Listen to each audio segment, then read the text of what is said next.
Maxima rear brakes, 21mm socket with a short extension. The wheels are deep. Next, come over to your caliper after you got your car jacked in the air. We have two number 14s, one on top right there, on the lower, one on the bottom.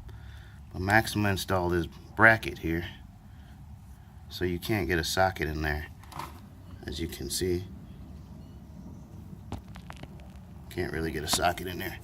So you gotta get you a 14mm, preferably the ratchet and type, so you can just get it out. Alright, so we're gonna loosen those both, two number 14s.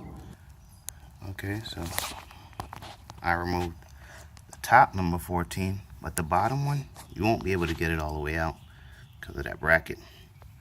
It's not enough room. So all you need to do is pull back on this one a little. Remove the top one completely. We're going to put some grease on that before we put that back in. Pull back on your caliper, and you can get it all the way down. Now we're going to remove our old brake pad and compress these pistons. Alright, so our pistons now been compressed. New pads are installed. I'll put back up our caliper.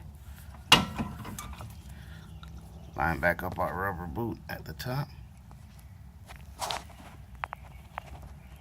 Put your two number 14s back in. Tighten them up.